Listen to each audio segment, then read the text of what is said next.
We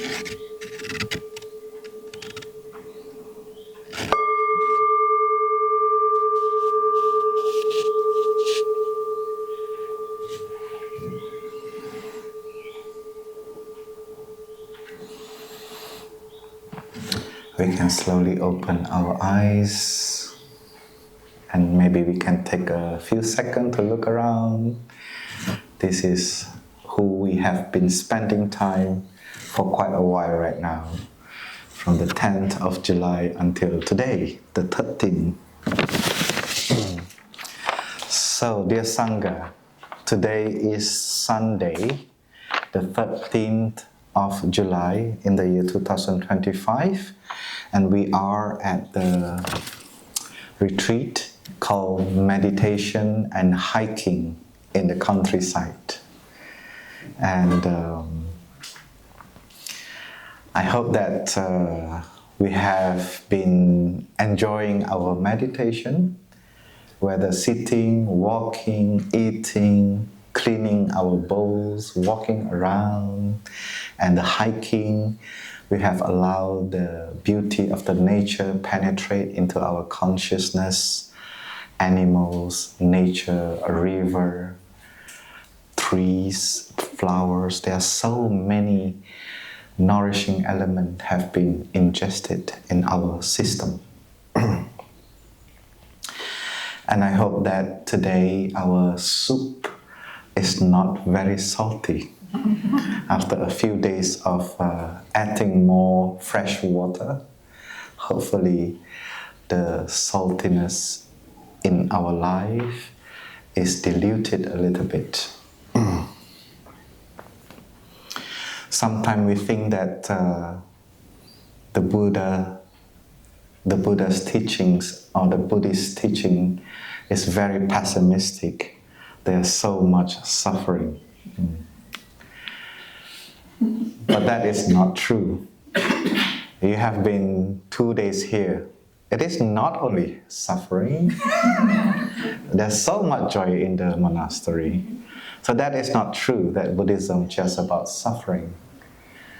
Of course, life has not only happiness, we also have challenges. So suffering is part of the package of life. So that's how the Buddha shared in his very first teaching at that time after the enlightenment to 5 of his friends, is that life has suffering, but also life has the end of suffering. So if we want to upgrade a little bit the teachings of the Buddha, then we can change the word, the end of the suffering, into happiness. So if we rephrase a little bit the teachings of the Buddha, we may say, life has suffering, but also life has happiness. So that is the truth. We call it the noble truth. Not only truth, but the noble truth. And this is noble because they are not separate between happiness and suffering. They interact.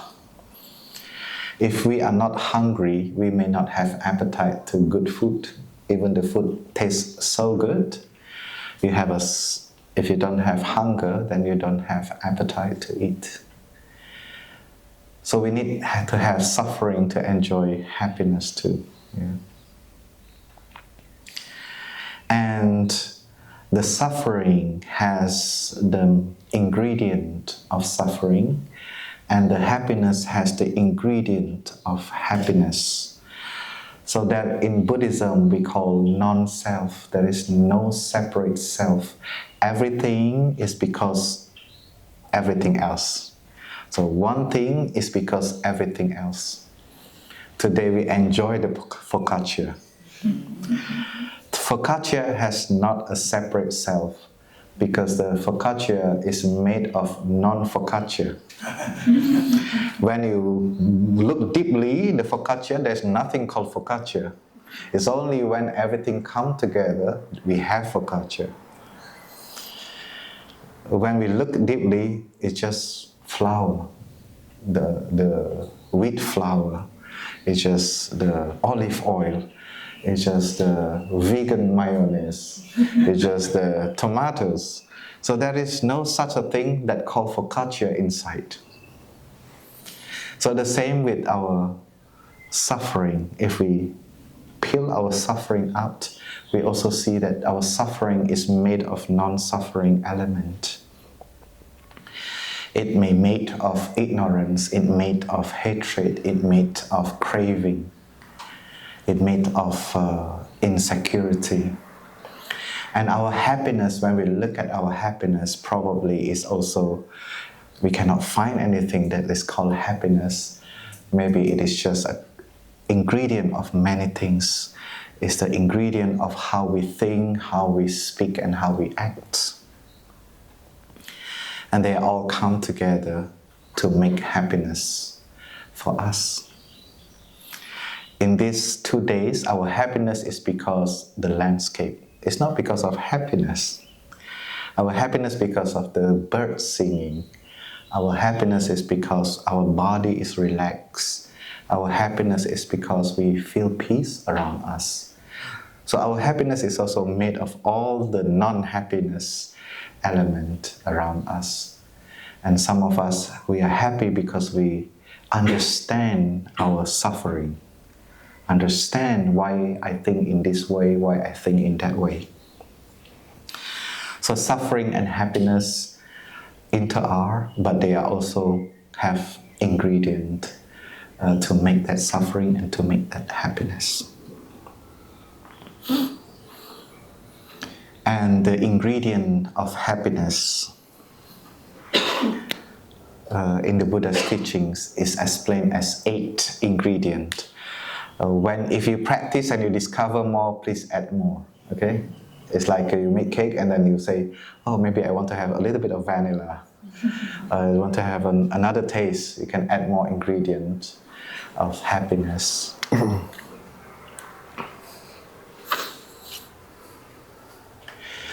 So the first ingredient is the right view. The view of non-separate self, to see the interdependent nature.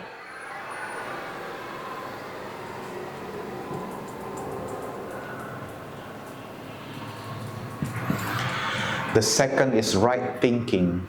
Yeah, the thinking that based on the right view.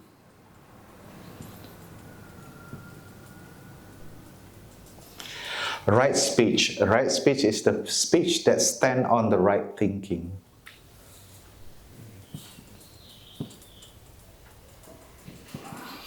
And right action. This is bodily action. Bodily action is stand on what you say and what you think. And sometimes what we do is not what we speak. We say we don't walk the talk. And sometimes we say we walk the talk. So sometimes our action does not really based on the speech. So we have these 3, right thinking, speech, and action. And the 5 is right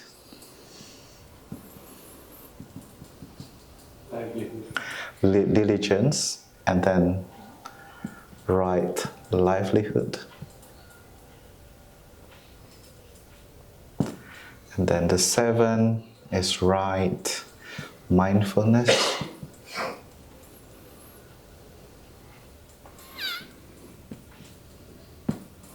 Right concentration.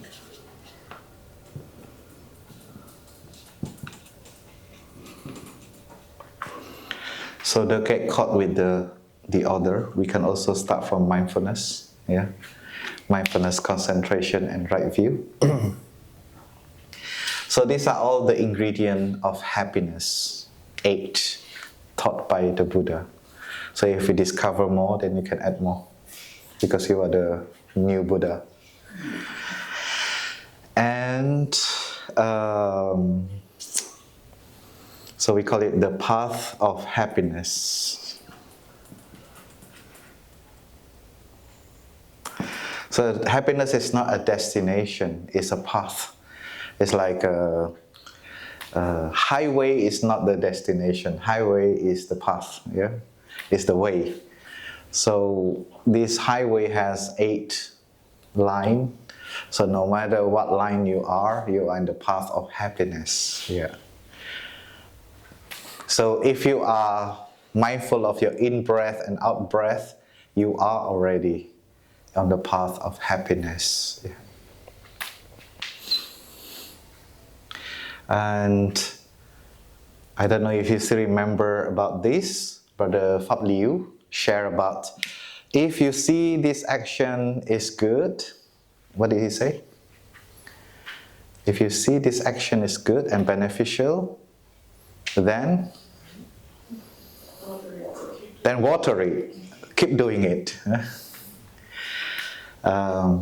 If you see an action that is not beneficial, then stop doing it. And if you see, so this one has 4, so there's a 4, I call it pattern. They call it, so water the good seed, or beneficial seeds. The second is, do not water the non-beneficial seed, or stop watering the non-beneficial seed.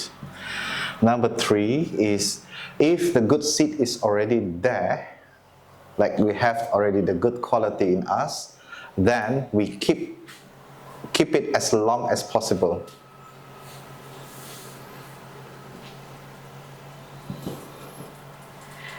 This one is the good seed. And then if we have the unwholesome or non-beneficial seed is already there, we discover it in us, that I have this non-beneficial seed in me that is quite strong, and we discover it, then we embrace it so that it can sleep. It can be transformed and sleep, the unwholesome.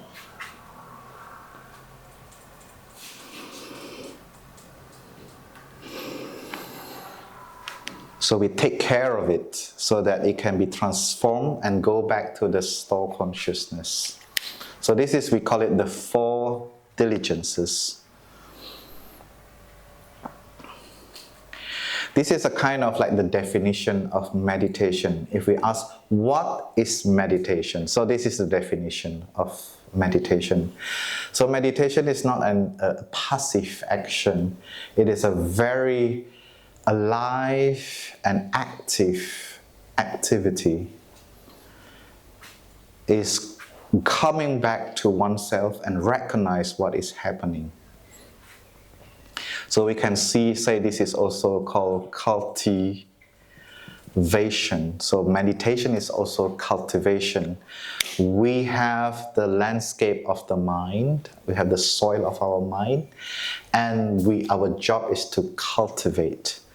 Pull out things that we don't see it is beneficial, and we plant the seeds or water the seeds that is beneficial for us. And each person may be different. Some people like to plant more flowers, and some people like to plant more salad. Some people like to plant more lavender. Everyone has a different need. And we plant, we cultivate based on who we are. Yeah.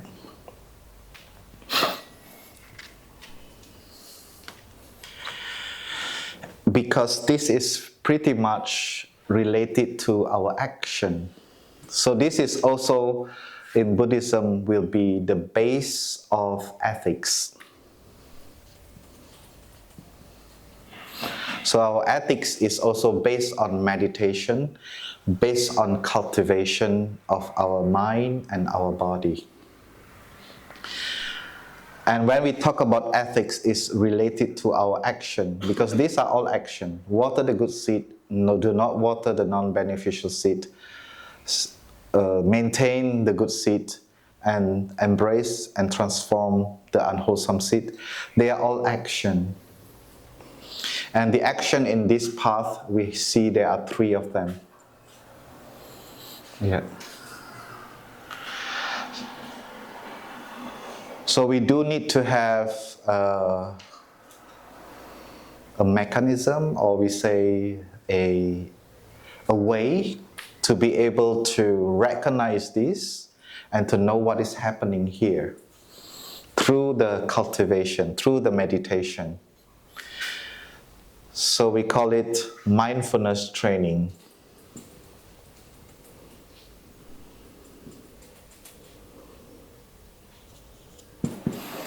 We call it training is because we are not that automatic. We cannot say, oh, I find that I have this bad seed.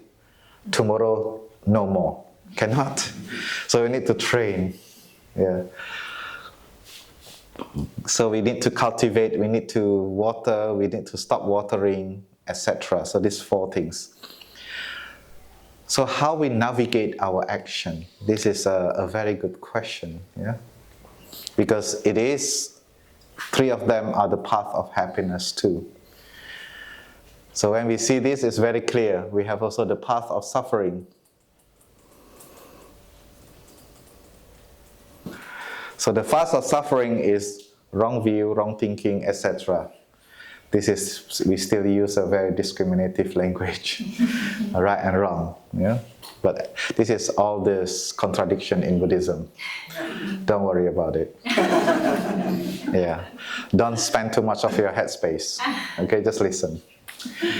So we have path of happiness and path of suffering. And the action, this action is pretty much important. So all of them are important, and these are also important. So we want to have mindfulness of thinking, speech, and action. We call it mindfulness trainings. In order to train ourselves to look at our thinking, the way we speak and the way we act, are they the path of happiness or are they the path of suffering? Let us listen to one sound of the bell.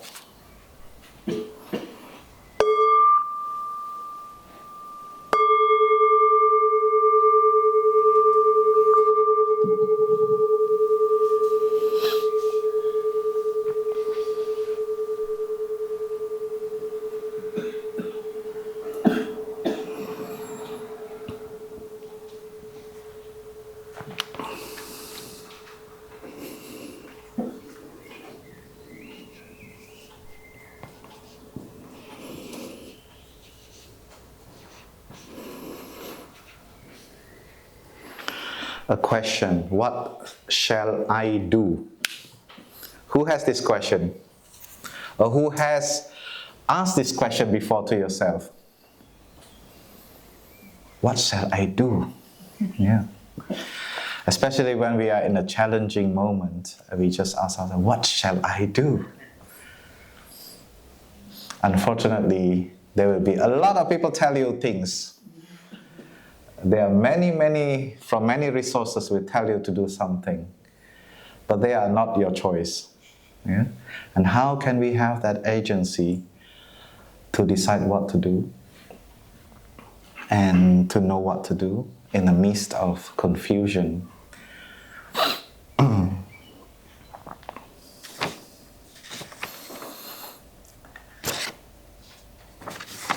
So, in Plum Village tradition, we propose a set of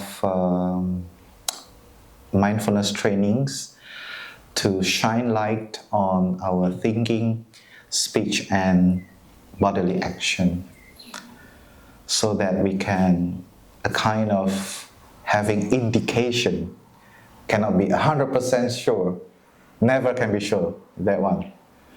Even you are sure, you have to check again. So when we read the 5 mindfulness training, we have an indication where we are, but we never can be sure. Okay.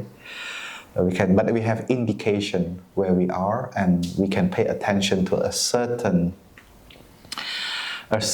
area of our life. And these 5 things normally is very, very daily life, but probably we may miss it.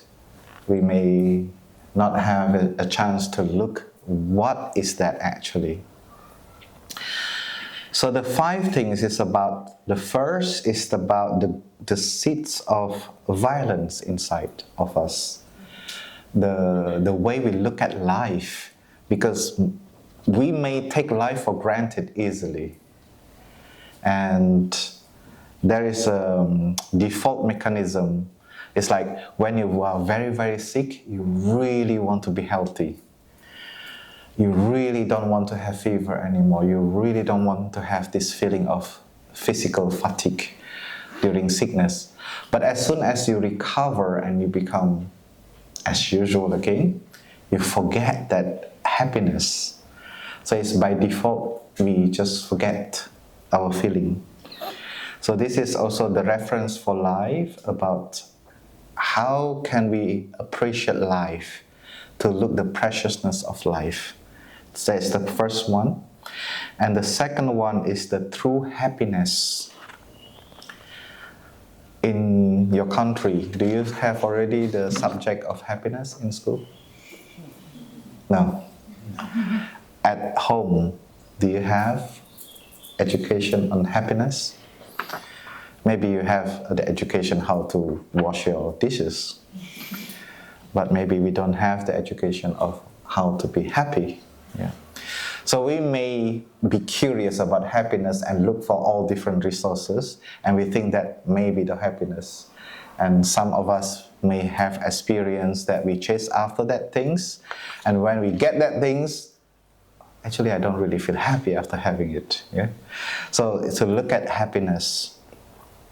The second is about true love. To look at true love, because love is also the same. There's no teaching at school, there's no teaching at home. Tell us deeply about what is that actually, what is true love.